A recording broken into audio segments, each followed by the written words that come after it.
this is a caps, and we're going to talk about more bad news for the government in the INSS case, okay? Look at this. After losing the presidency and the reporting position of the INSS CPMI, now the government has another problem. The strategy it had managed to nullify the Supreme Federal Court investigations has just fallen apart.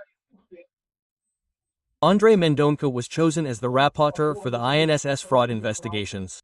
What a wonderful thing, right? How come the Supreme Federal Court's randomness has been working again for a while now? No one wants to lose their passport to go to Disney anymore, right? No one wants to lose their visa to go to Disney. No one wants to take magnites anymore. And now it's started working. Impressive, right? Let's understand this case here, because I told you about the maneuver TOEFL was using to keep all the INSS cases. You know TOEFL is my father's friend's friend, right? Yes, he's part of the gang. She was going to find a way to solve all the Workers' Party's problems. That was the strategy the Workers' Party, PT, people devised to put an end to this INSS, National Institute of Social Security, business. And now this INSS strategy has caused a lot of trouble on both sides. It's caused a lot of trouble in the INSS Parliamentary Inquiry Commission, CPI, which was also going to be a whitewash, but it also ended in failure at the Supreme Federal Court, STF. Worse than that, right? You know, one thing people were counting on was getting a few bodies to avoid arrest in the INSS CPI.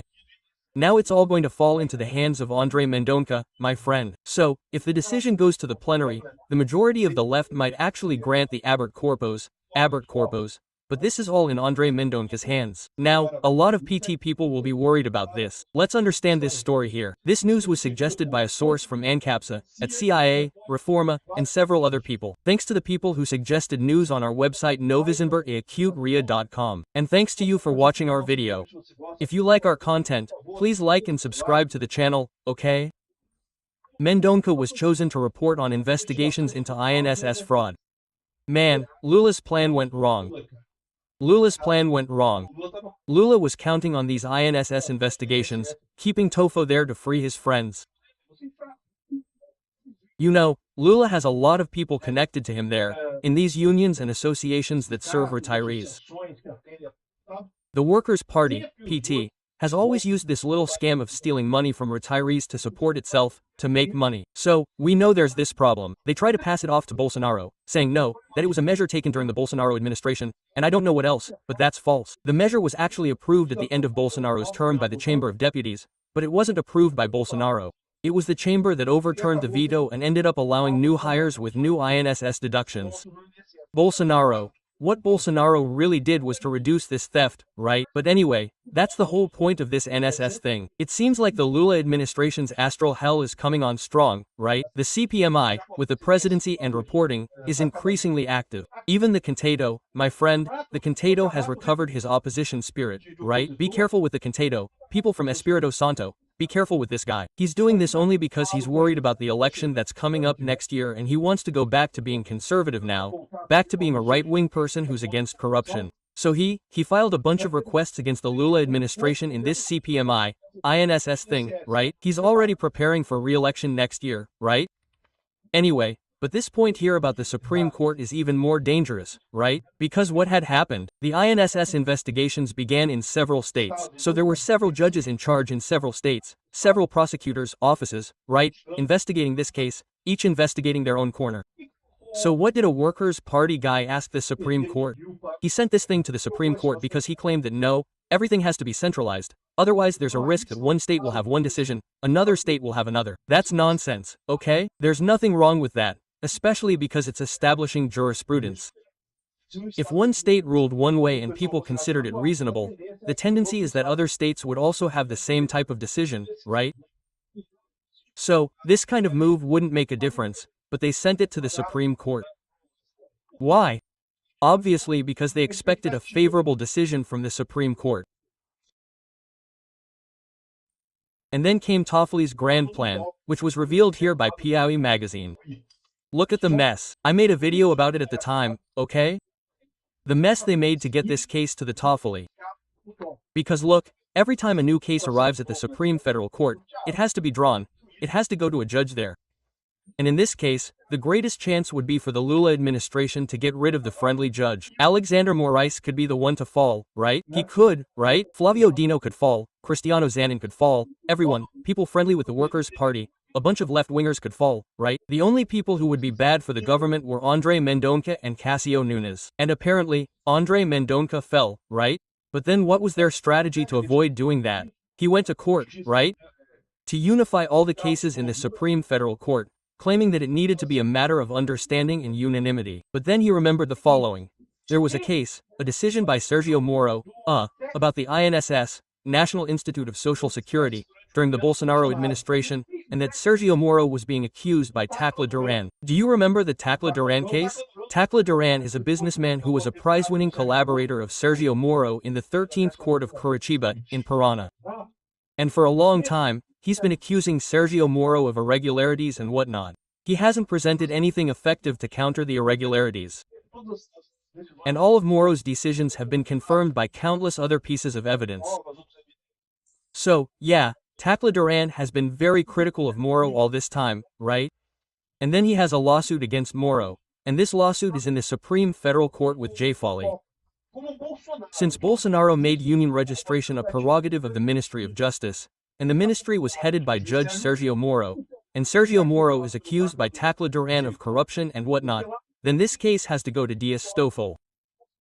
And in fact, Justofel initially did this, took over the project and so on, and started suspending a bunch of things, stopping a bunch of investigations and so on. Why? Because people know that Toffel is a friend of my father's friend, right? He's part of the Workers' Party, PT, gang, everyone's in it together, right? So, in other words, Toffel is the guy dismantling the entire Lava Jato investigation, releasing everyone involved in Lava Jato. We see this day after day, Toffel releasing these people. And now the INSS case is falling apart here too. Look, we have to separate two things in this story, okay? One thing is the public aspect and the image aspect. This in this case has much greater potential than the legal aspect itself, okay? The legal aspect will put a lot of people in jail, a lot of people will get sentences and so on. But that takes time, it will happen in 5 years, it will take a long time for this legal aspect to happen. So the INSS, National Institute of Social Security, Parliamentary Commission of Inquiry, CPMI, is a more urgent matter. Why? Because it will be able to expose the inner workings of the Lula administration, how corrupt it is, how Lula helped the unions steal, right? Just look at the graph, man. The graph was under Bolsonaro, and suddenly under Lula, things explode with abuse, theft, and retirement. Something truly absurd, right? So, both things are important. But it's also important for people to have this guarantee that nothing will result in the Supreme Court. And they had this guarantee with Toffoli. The CPMI has already gone to hell. The CPMI, now that it handles the publicity part of the matter, will certainly catch a lot of the Workers' Party, PT, especially now that it has a presidency and a rapporteur from the opposition, right? But CPMI, you know how this works, right? CPI and CPI, CPMI ultimately generate a report that goes to court.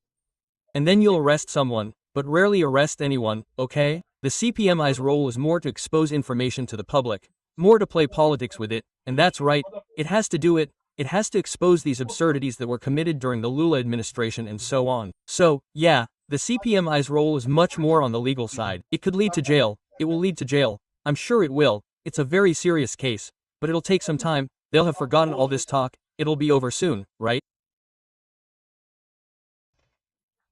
Anyway, but people were confident that when it got to the political side, it would go to Toffoli. Toffel would reassure everyone. No, they won't convict anyone. Everyone will be released, every investigation was invalid, and so on. And more than that, it's not just that, okay? There's also the issue of the bodies that the CPMI has.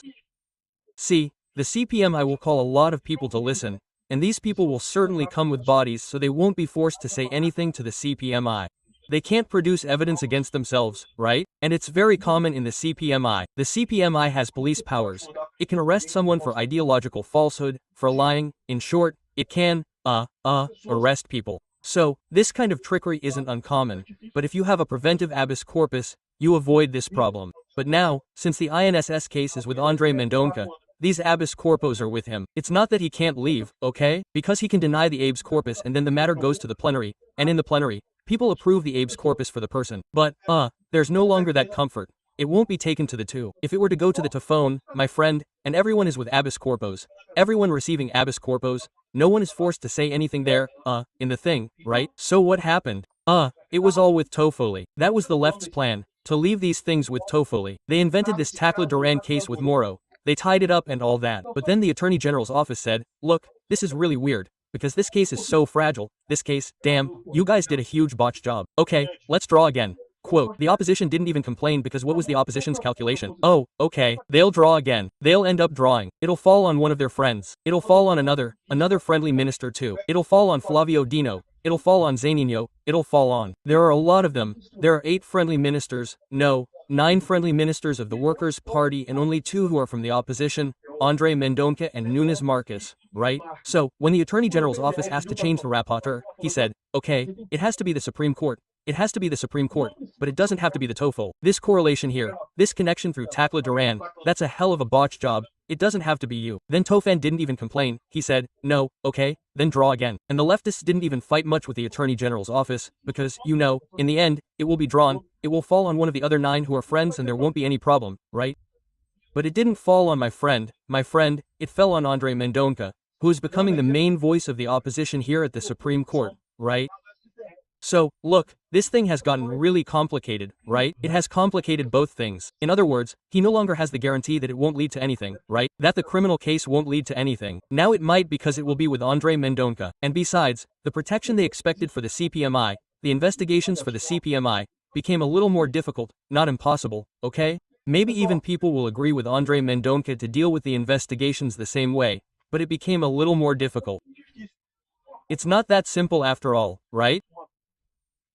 So what a blow the government took today, huh? Just kidding. Something they thought they had under control. They made a crazy plan to put TOEFL, National Institute of Social Security, as the rapporteur for this NSS case to ensure they wouldn't get anything for anyone. And it fell on ANDRÉ MENDONÇA, my friend. These people, I'll tell you something. Yeah. It's good that the random system at the Supreme Federal Court is back up and running, right? The random system at the Supreme Federal Court only gave Yada more rice, man. Now it's back up and running. That's great. Yeah.